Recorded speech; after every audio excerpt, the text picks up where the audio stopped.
Welcome to the HCI family of podcasts. We're your source for personal, professional, and organizational growth and development.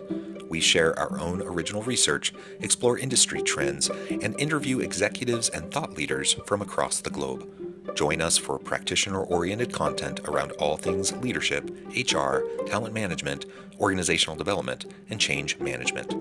Maximize your personal and organizational potential with the HCI family of podcasts.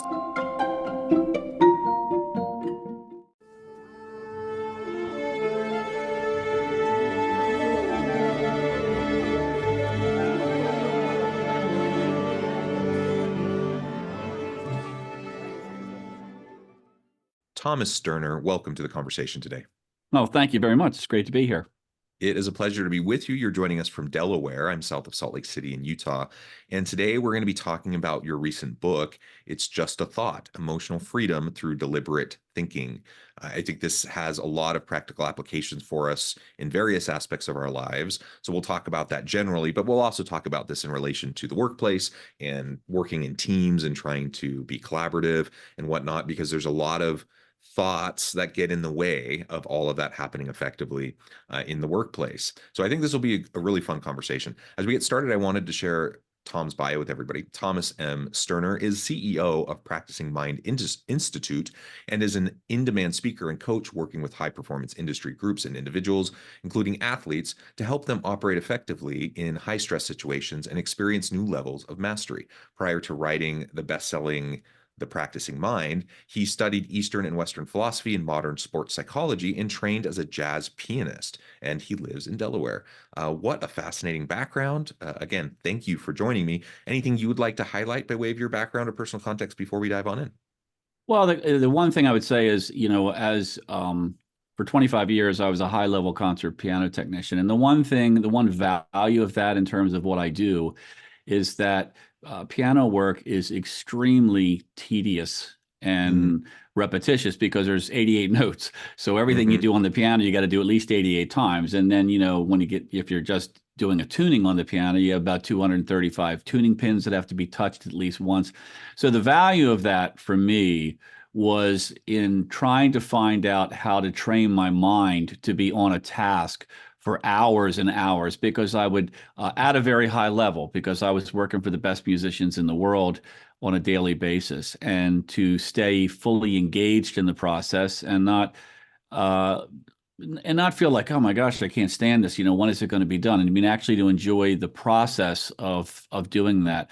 So it allowed me to have a really good incubator to work on all of the things that we'll talk about. That was, I think, one of the unusual things about my background.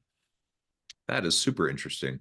And we've all been there. We've all been there when we're doing, what some may seem as tedious tasks, and your mind drifts and you're not really paying attention.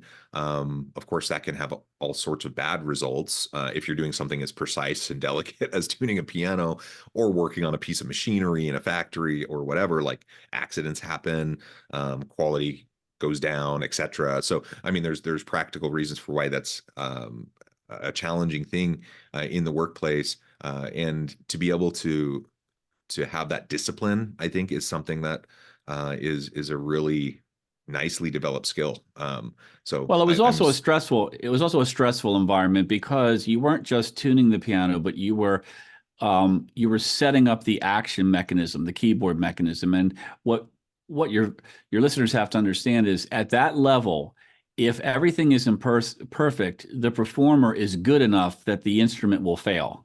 They will outplay the instrument. So, and they're not very happy about that when it happens, so, and it also affects the performance and everything. So like I said, you had to do your highest level, best work every time. And so because of that, to be able to get into a place where you weren't thinking like, I just can't wait to get done this so I can go be someplace else. It was really good training, and it was a long time. Yeah, awesome. Well, why don't you start by just really telling us about the why behind this book? Why this book? Why now? Books are a labor of love. They take a lot of time and attention and energy. So yeah, why this book? Why now?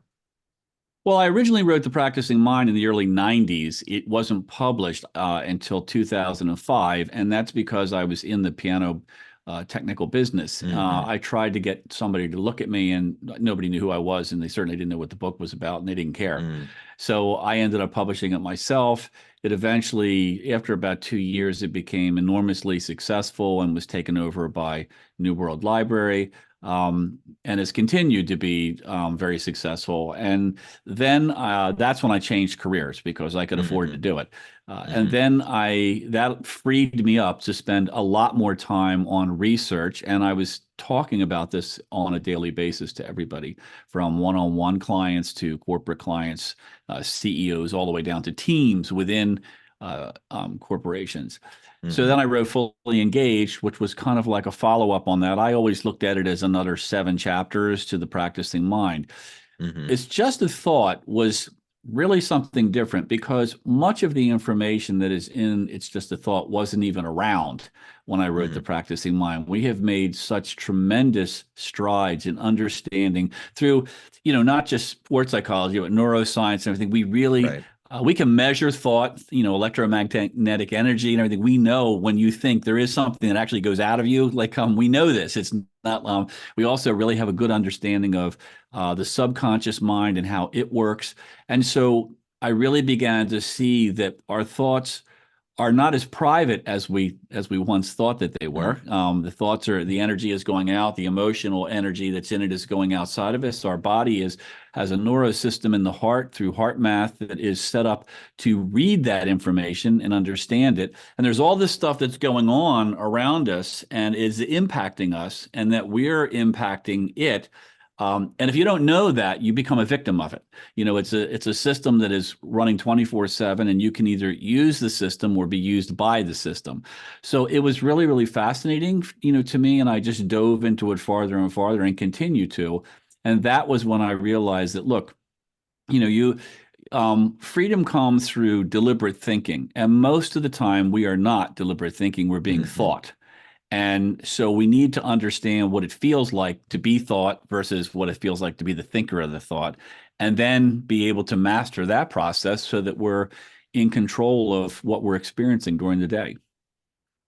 Yeah, deliberate thinking. The opposite of that is really what we end up doing a lot of times, the automated thinking that just starts to happen. It's why you can get in your car and drive, and then all of a sudden, 10, 15, 20 minutes later, you end up somewhere and you don't even remember how you got there, right? We just have so much kind of rote muscle memory, but also just automated thinking where we just naturally do things without, and our mind wanders.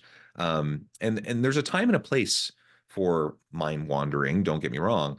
But tell us more about the contrast between automated thinking and this deliberative thinking that you're just referring to. Well, if you look at the subconscious, the subconscious is a very elegant recording system, and it's not creative. It doesn't have a sense of humor. It's not critical. What it does is it watches how a situation makes you feel. It's how it makes you feel. It doesn't judge how it makes you feel. It just correlates the two. And so if a situation happens and it makes you upset, the subconscious is always trying to make you happy. So what it does is it says, oh, okay, this is how he or she wants to feel when this situation or one similar to it arises. And so it writes a program for it and it stores it on the hard drive. And then the next time something like that happens, it plays it. And after several rotations of this, it habitualizes it. And the reason, we have habits, habits are extremely effective from a cognitive level. In other words, Hmm. they're sort of like they don't take any RAM up because they're automated and there's no decision making in them. They just a trigger happens and they fire off, and then you repeat the habit. So that's not deliberate thinking. And a story I've told many times was I was working with a CEO one time and we were having this conversation, and he said, I don't think I buy that. I think that, I'm actually making my choices to think the way that I'm thinking during the day. And so to make a point to him, I said, did I ask you to talk? I don't think I asked you to talk. I think you need to sit there and shut up until I tell you to talk. Well, of course, he became very insulted. And I said, you see that? I said, you did not make a choice to feel what you're feeling right now because I don't think you're very comfortable. If you had the choice, you would choose not to react that way. In fact, you would probably choose a scenario where this guy's not going to touch my inner peace. Hmm. And so he was like, he laughed about it and he just said, "Thank you for the awakening." He said, "I get what you're saying now." And I said, "Well, that's where, our neuroscience says that we spend 95% of our time in our day, basically things happening out in front of us, and we're just running programs. And we're not actually the thinker or the thought. We're basically our thoughts are being dictated to us. So we're not thinking deliberately. A deliberate thought has decision making, and conscious intention behind it. When this situation happens, this is how I am going to act. And that's freedom. If you don't have Hmm. that, you're not free. You're basically just a puppet to whatever's going on around you. And most people, and that has to, that's for all situations. Anxiety, that most people know now that the brain has a negative bias, because the brain is not designed to make you happy or successful. It's designed to keep you alive. So Right. because of that, it has a bias towards negativity because it looks at that as something that could harm you. So has a tendency to go towards what could go wrong here. Um, and that's okay, but you're not your brain. Like, your brain is like your laptop. You should be using your laptop just to do things for you, not your laptop running you. So the brain should be looked at in that regard instead of the brain being in control. It's doing what it's basically programmed for, but that doesn't mean that you can't override that and train it to be differently. Right. And so I talked to a child psychologist just the other day, and she was talking about how really it's in those toddler years, the first several years of life, where so much of that programming happens, depending on the relationships you have, how you're taken care of, and a lot of that just automated, like how you respond in different situations, is programmed really early on. Now, does that mean you're a victim to your, circumstances early on in life? Well, no, but it does mean you may have to do the work to uncover trauma or the things that impacted you that way, so that you can be more deliberate about reprogramming yourself to uncover those unconscious biases, and to be more aware of what's happening and why it's happening while it's happening to you. That's a process that we all kind of go through. We unpack things, we try to better understand where we're coming from. When I think about within an organizational setting, there's a lot of talk around diversity, equity, and inclusion. And part of that is, unbiased, unconscious bias training, and just like trying to help people recognize what's going on in their head without them even really recognizing or knowing it, so that you can choose something different, right? So you can say something different, act differently. So you can eventually change the way you even respond to and feel about the things that trigger you, perhaps in the moment. Yes, one of the things that I work with all my clients is what I call thought awareness training. You have to experience, there is a different feeling of being in your thoughts and being the noticer of your thoughts. They're two Yeah. different perspectives. And in order to change anything, John, you have to get to the point where being the noticer of your thought, the observer of your thoughts, who is really who you are. Because when you're not the observer of your thoughts, you're being thought, and you're just basically being obedient to habits. So you have to learn what it feels like, so you recognize that. And then when you recognize that, then what happens is you can do what you were just talking about. Then you have the privilege of choice. That doesn't mean that the choice is easy, because Right. you're pushing against habitual behavior that you've had your whole life. But you get the option. You get the option to make the choice. And then, what we talk about is things like, I may say to somebody, okay, when this situation arises, and you get to where you can be you live more in the observer of the thoughts. This situation is going to arise. So when it arises, if you could be anybody you wanted and react in or respond any way you want, what does that look like? And I always get, I don't know. And I Mm. said, well, if you don't know, you're not going to figure it out once you're in the throes of the emotional content of the habit. Like, so you need to have something that allows you, first of all, like a rescue mantra is what I call it. Something you say, like, this is when the fun starts. Something like that. As soon as you feel this something has happened, and you recognize, whenever that person walks in the room, I always get nervous. Okay, so when that person walks in the room, you need something to shut down the habitual response of anxiety, so you can get out ahead of it a little bit and then execute the new procedure.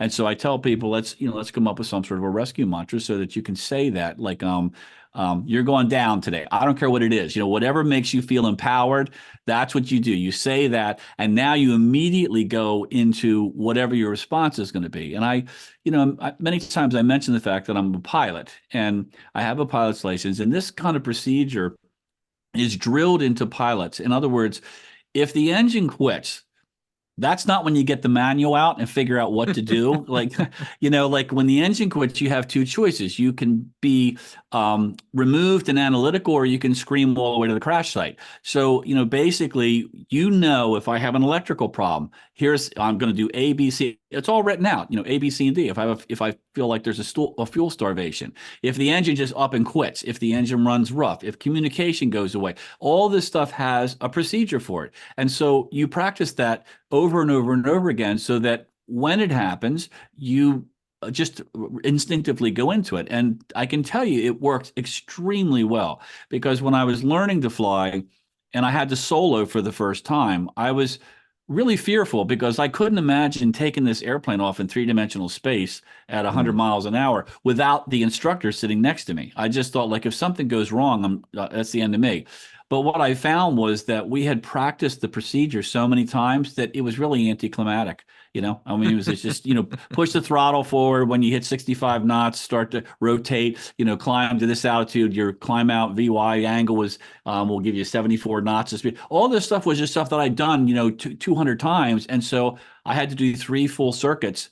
And when I did them, I was like, this is like almost boring. Like, this is not scary at all. And that's where you want to get. That's why when you look at Captain Sully landing the airplane on the Hudson, plus he's a glider pilot, and they only get one chance to land. I mean, you don't go around in a glider. So the point is that he had practiced this stuff over and over again. And if you ever listen to the recording of him the transcript of him on that call, I mean, the guy is basically just flatlined. We can't do that. No, we can't do that. We can do this. Our only option is this. I mean, he's not like, his hair isn't on fire. So this is where we want to live, because there's happiness there and there's contentment there. And I think that whenever you feel in control, there's peace there, and it's when you don't feel in control, that's where anxiety comes from. So anytime you're anxious or fearful, the base emotion there is, I'm not in control of this situation. And if you're not in control of how you're thinking, then you're not in control of how you're feeling. And if you're not in control of how you're feeling, you're very uncomfortable. So we talked a little bit about the conscious, unconscious, and subconscious aspects of our minds. I referred to earlier about sometimes when we get into the automated thinking mode or the habitual mode, our mind is wandering. And sometimes it really is needed and healthy to kind of turn our mind off. That's why things like meditation can be such powerful practices. Let's talk a little bit more about that. Why does turning off your mind work? Like, why is that so important? And how can we train ourselves to take a break from all the constant pinging that's going on in our heads? Well, when I work with people, I tell them, look, I want 10 minutes of your day. If you can't come up with that, you need to clear your schedule. You probably spend, an hour and a half on your phone just doing this, looking at stuff that's not going to add anything to your life, and probably is going to add anxiety to your life. So, it's very easy to practice to become more aware of your thoughts. And, in a standard meditation practice, which could be either breath-based or phrase-based, is to sit quietly in a chair in a manner like with an erect back. You're basically looking at, you don't want your body to be a distraction, when you do this, and you don't and you want to be able to sit comfortably for 10 minutes without like your hip bothering you or something like that. So, right. And you also don't want to fall asleep. So, and then, you close your eyes. It's good to, if you think of your eyes having laser beams coming out of them, even though your eyes are closed, it's good to look up a little bit, because it activates a certain area in your brain. It also helps you to fight drowsiness. What'll happen is, if you're drowsy, you'll find your head starts to drop and your eyes will go down. Another interesting thing about your eyes going down, I tell clients, look, when you're meeting a new client and you're going into a room, I don't want you looking at the floor. One of the reasons for that is, when you're growing up as a child, you talked about, it's the first 7 years, the brain waves are functioning in more or less like a hypnotic, suggestive thing, and it's just taking in information. Um, when you're being reprimanded or berated, where do you look? You look at the floor, and your brain still knows the meaning of that. So Mm, there was tests that were done to see, like, well, if the way you think impacts how your body feels, does how your body is positioned, like body motion, like does that affect the hormones that your brain puts out? And the answer is yes. So if you assume a position, in other words, if you assume the position of confidence, regardless of how you might be feeling in the moment, if you assume that position, the brain begins to release testosterone, lower cholesterol or cortisol, and testosterone is like in confidence, and there's a value to it, and so your body will react in a way that it would if you were feeling confident, and it will make you feel confident. So that's why I'm saying pay attention to how you're feeling. But how do you do that? Well, we get back to the meditation. Most, as I said earlier, most people aren't really aware of what they're doing and what they're thinking. So that's what meditation does. And you're right. I think it's important to turn yourself off, to give yourself permission. Like, sometimes you just got to let your mind go, because otherwise you're like pulling the reins on the horses all the time, and it gets tiring. So sometimes I'll take a walk and I'll just tell myself, I'm giving my mind permission to just chatter away. But I'm giving it permission to. It's not telling me it's going to do that. I'm giving it permission to. So with the meditation, as I said, you can look up slightly, close your eyes, relax, take some slow, deep breaths. And as you exhale, do a body scan. Most mm, people, and myself included, when they get tense, their shoulders come up. It's a protective position, because it's a fight or flight position. So when you exhale, let your shoulders drop and actually feel that, and then begin to either watch your body breathe or say a short phrase like "I am still." And the reason you do that is to give your mind one task. You want it to have one task because you need a point of relativity to notice if it's not staying on task. If you tell it to think about what you need at the grocery store, well, that's not going to work. So you tell it to I want you to just pay attention to your body breathing. And what happens is, in a very short period of time, your mind says, this is really boring. I don't need to, you've got this. I'm going to go solve some problem, a report I got to get done, or this conference I got to go to, whatever. And it takes off, and you go with it because that's what you do all day long. And then there's the moment of juice, is when you wake up and you realize that you're not paying attention to your breathing, and you're thinking about a conversation you're going to have later in the day, or whatever it is. That's where everything happens, John, because that's when you stop being thought, and you become the thinker. That's when you anchor with the observer, and it's in that moment. And so it's ironic that people, when they practice meditation, they judge themselves and they say, I'm not good at it because I'm constantly chasing my mind. Well, if you're chasing your mind, you're noticing what your mind is doing. So you are actually doing very well, when you do that. And you have to let go of, this isn't a contest that you're in where you have to get to where you have nothing but your breathing. That's all, because you're never going to be there. The guys in Tibet that are doing it, 7 hours a day, they're still dealing with that. It's just the way the mind works. And so you stop judging and you go, I'm in the practice of doing this. And if you do that, and if you didn't want to use the breath, you could just say the simple phrases I said. If you do that for 10 minutes a day, I guarantee you will not believe how it changes your mind, because all these things that are happening out here begin to lose their power. You mm. begin to notice the stuff, and then you have the opportunity to craft a different reaction to certain situations. And we'll call that the difference between a reaction and a response. When an ambulance pulls up, they call them first responders, not first reactors. Like, well, why is that? Because a response has intention, conscious decision making beforehand. It knows this is what we're going to do. When we come up on the scene, this is what we're going to do. And that's where you want to be. You want to know this situation triggers me. So what is my best behavior in this to be who I want in that situation? As I said earlier, if you don't know that beforehand, you're not going to figure it out when you get into the emotional throes of the habit because it's just too strong. So you have to have that. That's a reaction. Like the CEO I said, when I just, barked at him, he had a reaction. He didn't have a response. And so we want to be the responders. A response is deliberate. A reaction is not. Yeah, yeah, super interesting. I note the time, Tom. This has been a fascinating conversation. I would love to continue to pick your brain, but I also need to let you go here in just a few minutes.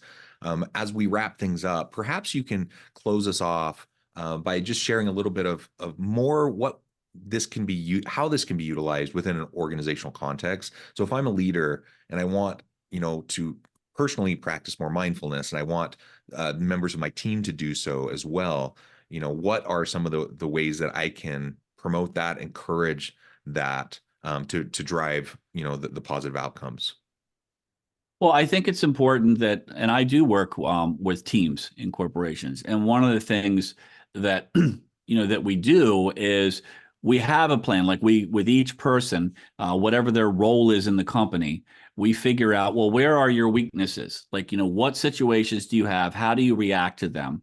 And we actually write down like, okay, when this happens, this is what you're going to do. And I want you to, I want you to sit in a chair, close your eyes and do it. Because, they've done studies way back into the 70s with athletes that the brain doesn't differentiate between the physicality of the response and the response in the brain. As far as the brains go, it's happening. The same hormones are released and everything. So you can actually get practice at dealing with difficult situations.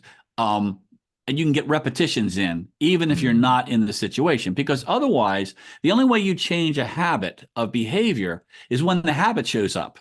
So Right. you're in this place. Like if you've got if there's certain situations where you don't do well, then you have to wait for that situation to come up so that you can practice working against it. But that isn't the truth. That's the point I'm making, is that you can. I think it's very important that people take this aside and say, like, they have to have an idea. Like I say, ask yourself if there's a situation that either you're not very well focused, or a situation where you get intimidated, or imposter syndrome, or whatever it is. Ask yourself, you got to have a target.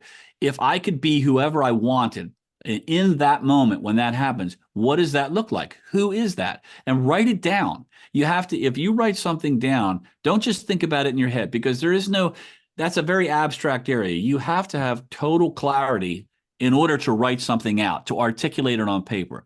Write it out so that you have a very firm idea of this is who I want to be in the situation that I feel that I'm weak at. And then create your procedure. When this happens, when I notice it, my rescue mantra is this. And then after I stop the inertia of the thing, then I'm going to move to this, to this, to this. And then afterwards, there's a thing in piloting called aviate, navigate, and communicate. And the reason they say that is aviate, and you can use this in business.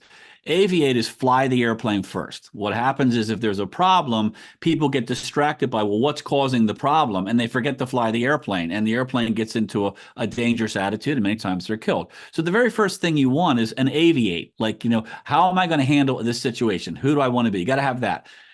Navigate is, what action am I going to take that it's going to take me to someplace safe? Like, what is where can I'm looking around, where can I put this airplane down that is my safest path from here? So what is your safest path from this moment? That's the navigate. Communication is in the aviation part, in the airplane part is you don't have to communicate with anybody and tell them, hey, I'm going down. That's the last thing you think about, because that really has nothing to do with saving your life. In business, communicating to me is debriefing. That's when, after the cycle is done, you debrief yourself. What worked? What didn't work? What could be improved? Okay. And it's just this, in the practicing mind, there's a thing I call do, observe, correct, DOC. And that's where we should be in this cycle of just this non-judgmental, total equanimity refinement. Look at what you did. That's the execution. Then observe how the execution unfolds, and then make your corrections. Just like a basketball player shooting foul shots. He shoots the shot, that's the do. He observes the ball flight, it's in the hoop, it's off the backboard, it's left or right. Then he makes the correction. And there's no judgment. Judgment has nothing to do. all judgment does is erode performance. You get mad at yourself. I should have done this. I can't believe I've tried this 10 times. I should be better at all that. That conversation and self-talk is not going to make you perform better. It's just going to erode it. So non-judgment is very important. Yeah, very well said, Tom. As we close things out for today, I just wanted to give you a moment to share with the audience how they can connect with you, find out more about your work, where they can find your books. The best thing is, I do have a website, tomsterner.com, and anybody can email me at tom@tomsterner.com. I read all my emails and I respond to them. So anybody that wants to get in touch with me for any reason, whether it's a speaking thing or working with their company or them individually, that's how you would do it. Wonderful. Thank you, Tom, again. It's been a pleasure. I encourage the audience to reach out, get connected, find out more about what Tom can do for you, check out his books. And as always, I hope everyone can stay healthy and safe. They can find meaning and purpose at work each and every day. And I hope you all have a great week.